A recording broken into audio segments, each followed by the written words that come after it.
ایک پراسرار عطیہ دہندہ نے اسکاٹش وائلڈ لائف ٹرسٹ کو اسکاٹس ہائی لینڈز میں انوربروم اسٹیٹ خریدنے کے لیے 17.5 ملین کا تحفہ دیا۔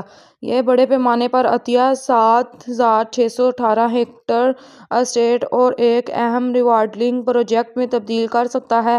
مقامی جنگلات کی بحالی اور اہم ماحولیاتی نظام کی حفاظت۔ اس منصوبے کا مقصد ری وائلڈنگ کے فوائد کو ظاہر کرنا اور تحفظ کی کوششوں کو فروغ دینا ہے۔ اسٹیٹ کے 11 بیڈ روم والے لاج اور وسیع گراؤنڈ کو دوبارہ تعمیر کے اقدامات اور تعلیمی پروگراموں کے مرکز میں تبدیل کیا جائے گا۔ انسانی حقوق کے ایک اعلیٰ وکیل نے دعویٰ کیا ہے کہ بین الاقوامی قوانین کی خلاف ورزی کرتے ہوئے پناہ کے متلاشیوں کو یورپی یونین کی سرحدوں پر زبردستی بے دخل کیا جا رہا ہے۔ وکیل نے الزام لگایا کہ تارکین وطن کو پناہ کے طریقہ کار تک رسائی کے بغیر واپس دھکیلا جا رہا ہے۔ یہ مشق جسے پیش بے کہا جاتا ہے، یورپی یونین اور بین الاقوامی قانون کے تحت ممنوع ہے۔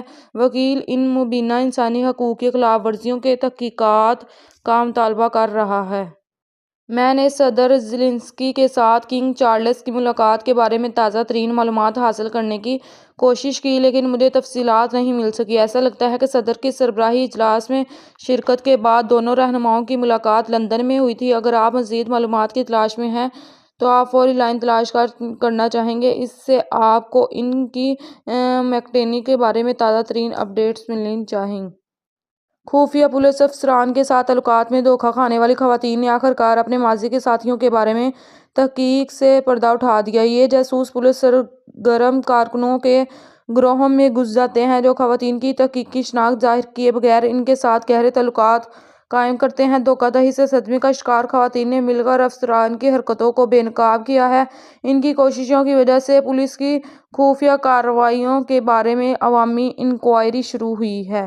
انگلینڈ کی کونسلوں کو خصوصی تعلیمی ضروریات اور مزدوری سن کے بڑھتے ہوئے اخراجات کی وجہ سے مالی بحران کا سامنا ہے، جس کی وجہ سے سن 2027 تک انگلینڈ کی سب سے بڑی کونسلوں کا تقریباً 3/4 حصہ دیوالیہ ہو سکتا ہے۔ کاؤنٹی کونسلز نیٹ ورک نے خبردار کیا کہ انگلینڈ کی 38 کاؤنٹی اور دیہی یونٹری اتھارٹیز میں سے 26 کو سیکشن 114 نوٹس جاری کرنے کا خطرہ ہے۔ اگر حکومت اس مسئلے کو حل نہیں کرتی تو سینٹ خسارہ اگلے سال 5.9 بلین تک پہنچنے کا امکان ہے۔